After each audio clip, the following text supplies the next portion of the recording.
another episode of The Follow-Up. I'm Eden, and this is my dad, Noah, and every week for the past 2 years, we've just been sitting in my bed and having a conversation about something we want to talk about. And this week, we're going to talk about different types of frustration and how I solve them. Are you frustrated that you've had to stuff your nose for a while? Yes. And you solve that just by blowing your nose all the time? By blowing my nose, and the best way to solve it is there something in your teeth? Yeah. The best way to solve that is just to take medicine and keep blowing your nose. Keep blowing your nose. All right, so this week you were explaining something to me about something that was frustrating you in the class. Or I don't remember the exact example, but you said, sometimes I get frustrated very easily. And I said to you, well, you handle it well because you handle things pretty calmly and directly. And then when thinking about a topic for the podcast, I thought that this was a good one. So, and I think a lot of other kids your age, 8 years old, third grade, can relate to these things. So give me an example of something that frustrates you in the classroom. This is something that frustrates me because people don't know this. Is that if someone's sitting this close to you on the rug, you won't ask them to move over. So like, can you please move over? They'll move over this much, like half a centimeter. And I'm like, I need a little more space. Then they'll move over this much. And then it's like, and then they'll move over this much. So it's like when I do it, I'll go like pretend you ask me, I'll go like this. To give someone a lot of space. Yeah, is this enough space? But then you ask that person, is this enough? Right. Good. Okay. But it's like, you don't move half a centimeter. That really bothers me. So then how do you handle that? I'll ask, I'm like, would you please move over like a chunk of space because this is just a little close? Okay. And then if they still just move over half a centimeter. Speak up. And then if they still just move half a centimeter, I'll just hopefully let that go. Okay. So it's picking your battles. Or try to move over that. And see if you can move over a little right. bit. Yeah. Give me something else. When you come back from the classroom after an activity and no one's pushed in any of their chairs. But we have very tight spaces. And you have 33 kids in the class. And we have 33 kids in the class, so with 33 chairs. And it's like this skinny, so if this is pushed out, this is a chair, it's going to go slam in. And that just causes a lot of traffic of moving. And then slows things down, and then you're like, and then someone just slides into that seat, and you're like, really? So someone slides into their seat. And then it's like if on the airplane, if all the aisle seats boarded first, and then you'd have to go in past people. And then it's like, really? So what's the solution? And then I'm like, the thing is just make sure you push in your chair.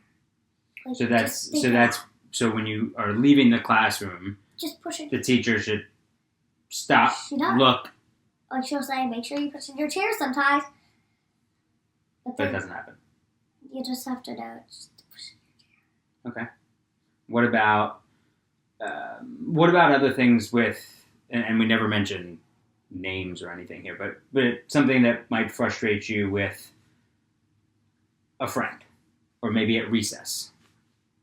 I get frustrated, like, let's say I'm not involved in this. I get frustrated when at recess, like if it's like a game or something, people just we never get to the game because they're just arguing too much about the small things. It bothers me if people argue about the small things. So, give an example. This happens all the time now. And, I know a bunch of my friends do this. If we're playing, family, mm-hmm. and someone wants to be, the big sister, but then someone else wants to be, they'll argue and argue. And then when someone mentions, what about your twins? They'll just argue, and that basically just gets you involved in it. And then there's no time for the game. And then there's no time for the game. So, how do you handle that? Really, so this is my way of handling. try to think of a compromise. Like, you could be twins. Mm-hmm. Try to think of it, but when you're saying it to them, try to say it in a calm way.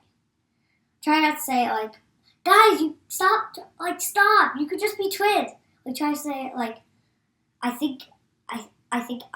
or you could say, I have a solution that I think you both might like. What about your twins?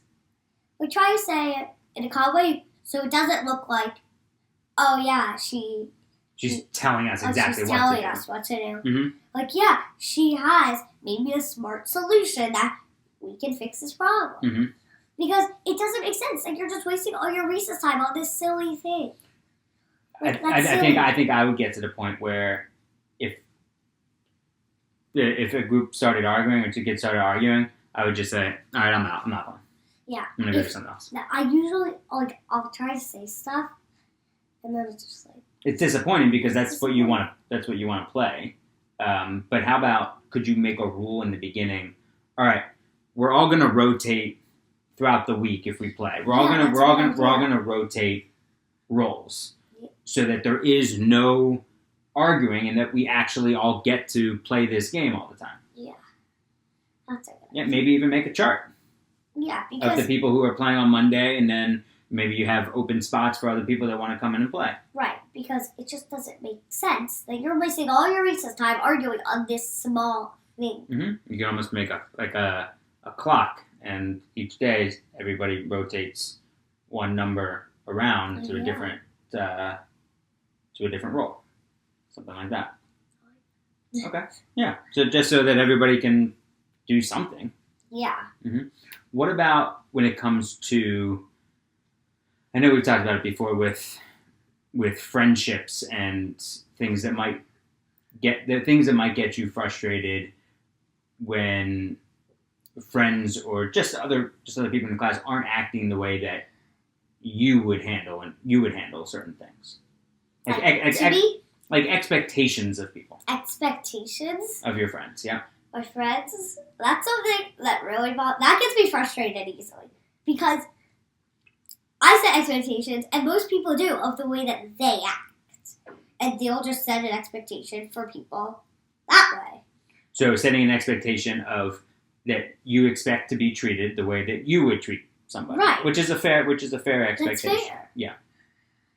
And like the way that you're treating them is the way that they should be treating you. Mm-hmm. Like friendships are a two-way street. Right. Yeah. And usually, like, if that doesn't happen, but also, it depends on what happens. Okay. Like, if we just... Okay, we're not always going to agree on stuff. Sure, of course. But if it's, like, we're playing 5 days at recess and we can't agree on one thing, that's just, like, it shows, like, we can't really agree on something. Yeah, but also maybe not just on the agreement part, but maybe you see how someone else treats another person or drags you into an argument or if they're always asking for my advice on stuff that's not even my problems. Yeah, so take me through that. So because it's good that people want to come to you because that means they trust your advice. But if they come to you, so say two people are having an argument, one person comes to you and asks for your advice, and then you give them some advice, and then if that person goes back to the other person and says, well, Eden said, then that involves you, and then you get in trouble. And that's not how you handle that. Right. You just, that person who you gave advice to should go back and say, well, how about this?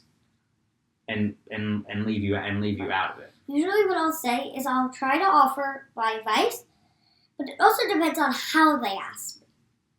If they ask me, here, I'm in an argument and I really don't know what to do. Mm-hmm. And I think you might have an idea. Could you help me? I'm like, that's something that I'll say sure to. Mm-hmm. But if they're like, Eden, I'm in an argument, like, with this person, come and help me. Like, I can't come. I can offer you some advice. And they're just like, oh, I can't. No, because once you physically put yourself in that position, now you're involved. Yes. But also, I'll usually say, like, if they ask for advice, I'll say, I'll give you advice, but if you use this, don't say. Put it in your own words. Don't just say, like, Eden said. Oh, okay. So similar to what I said Right. before. Okay. Yeah. And it's, I think it's easy to be disappointed by people. It is. And I think, I don't know if we've talked about this on the podcast or not, but you have high expectations of people. Yes. And so do I. Right. And so does Mom. And I never want to tell you lower your expectations of people, because I want you to surround yourselves with people who deserve to be surrounding themselves with you. Right. I just don't want you to be consistently disappointed, but you might hit some of those stretches in life where Right. you're disappointed more often than not, but you will find the people that you accept, that they accept you, and that don't let you down. Right. But also there's a fine line between, all right, just one time maybe someone let you down, and then giving them another chance, and not just writing somebody off, but making sure that, all right, well, maybe they let you down by breaking your trust. So maybe you don't trust them with, maybe you trust them with something very, very small the next time, just to see what happens. Right. And go about it that way. But I'll usually, like, if they upset me a bunch of times in a week, that's when I can start thinking about stuff. But if it's just like, but if they got me upset once. Yeah. Like. You got to give them the benefit of the doubt. Right. Yeah. All right. And what else on your mind with this? On how to handle frustration? Like any calming methods? This is anything an you do? overall tip, and Okay. this doesn't just work for frustration. This can work for a bunch of things, but especially for frustration.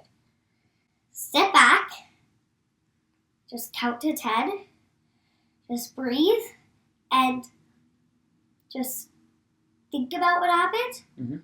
Because usually the best way to deal with frustration is not to respond right away. That's a good point. Because usually, if you respond right away, or a lot of times when you respond away when you're really frustrated, you're not always going to really mean what you really said. Great point. You're going to say something that you don't mean, and that's just going to get the other person more frustrated. Yeah. Stop, think, and then say something that you actually mean, but that is not going to upset them. Then you can say. But don't just say something right away that you might not mean. Think about what they say, or think about what this other person has done. Step back 10 seconds, and while you're counting to 10, really thinking, all right, is this worth my energy? Should I just walk away? Should I respond? How should I respond? Respond calmly in most instances. That's a really good point. Yeah. Yeah. All right, I'm proud of you. Love you. Love you.